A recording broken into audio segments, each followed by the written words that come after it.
Je m'appelle Grégory Morin.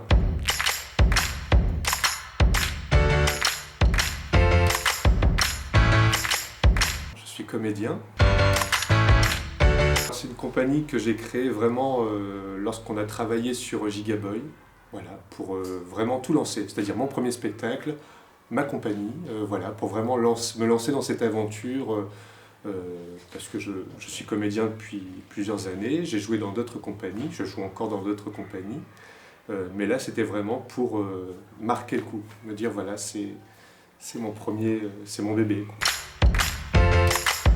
Gigaboy est mon premier spectacle, ma première création personnelle, mon premier projet de compagnie aussi, la compagnie La Salive du Raton.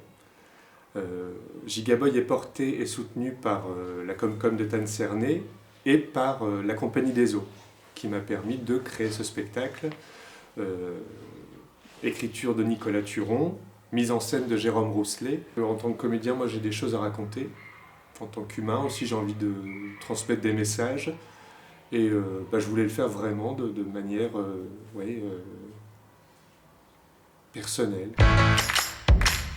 L'origine de ce spectacle, c'est un livre jeunesse qui s'appelle Gigaboy, que j'ai découvert parce que j'adore lire les livres qu'on appelle livres jeunesse. Et ce livre de Gaël Aymon, donc un auteur, illustré par Cécile Wang Hout. J'ai découvert ce livre et en fait il m'a parlé, je ne sais pas comment expliquer autrement. J'ai lu l'histoire, j'ai trouvé ça très actuel, alors que le livre a été édité il y a un petit moment, mais très actuel, et ça soulevait des questionnements que moi je trouve intéressants et importants, des sujets qui m'intéressent.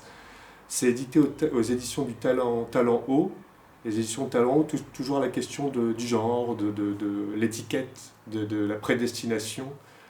Et tous ces thèmes-là, en fait, me plaisaient. Donc j'avais envie d'en faire, en lisant ça, je me suis dit, tiens, j'en ferais bien quelque chose, j'en ferais bien un spectacle. Mais voilà, chacun son métier. Moi, je suis comédien et j'arrivais pas à prendre le recul sur ce texte, à essayer d'en extraire justement la sève et d'en monter un spectacle. Et c'est une rencontre avec Nicolas Turon lors d'un projet commun, L'Inutile. On discutait, puis je lui explique mon projet, Gigaboy, voilà l'histoire. Il m'écoute attentivement et puis il fait « ouais, c'est bien ». 5 jours après, il m'a envoyé un mail pour me dire bah voilà, ton histoire, j'y ai repensé, en fait ça pourrait être articulé comme ça, comme ça, comme ça, comme ça. Et donc j'avais 5 directions possibles pour un spectacle. Et ça s'est peaufiné. L'écriture, donc Nicolas Turon s'est occupé de l'écriture. Et ce texte, en fait, prend force parce qu'il a été créé avec des courriers. Gigaboy a mis une boîte aux lettres à Bourbac-le-Haut qui invitait les habitants de Bourbac-le-Haut à déposer une lettre dans la boîte aux lettres qui raconte à Gigaboy c'est quoi ton super-héros. Raconte-moi ton super-héros, ta super-héroïne, un héros de ton quotidien. Voilà. Et donc on avait plein de belles lettres. Des témoignages d'adultes aussi, de parents qui ont joué le jeu. Et ça a été vraiment la sève de l'écriture de ce spectacle.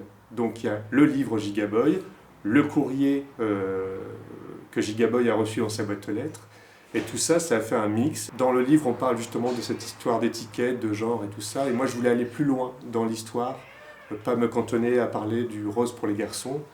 Et dans l'histoire, justement, on creuse ça, on creuse les rencontres, on creuse le côté c'est moi le plus fort, c'est moi le meilleur. Et j'aime bien l'image du super-héros, parce que le super-héros, c'est tout de suite les tablettes de chocolat, c'est le mec super baraque, ils sont toujours super beaux. Parler du super-héros aux enfants qui sont habitués à ce canon de beauté, Spider-Man, Superman, Iron Man, et de leur montrer qu'en fait un super-héros ça peut être fragile, ça peut être sensible et tout ça. Parce qu'un enfant à la fin du spectacle m'a dit mais non, mais c'est pas possible, Gigaboy il peut pas tomber dans les pommes, c'est un super-héros. Ah si, Gigaboy il est sensible, il est humain. Venir les chercher à un endroit, ils s'y attendent pas. On s'attend à découvrir une histoire de super-héros. Et en fait, mais ce super-héros, mais attends, mais il est un peu comme moi, parce que moi aussi, des fois, je promène. Moi aussi, des fois, je mets la table à la maison, ça veut dire que je fais des petits exploits aussi, voilà. Essayer de réveiller le super-héros dans chacun, quoi. Donc, dans ce spectacle, ce qui est beau, c'est qu'il y a un message pour les enfants, un message pour les plus grands, et un message pour la famille, pour les super-nous, comme je dis dans le spectacle. C'est mon désir de comédien.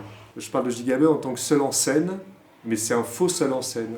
Moi, ce qui me plaît dans le théâtre, c'est d'aller chercher les gens, de casser ce quatrième mur et de jouer avec, de jouer, de raconter, mais de faire participer le public. Et ça a été toujours un peu un rendez-vous dans ma vie de comédien.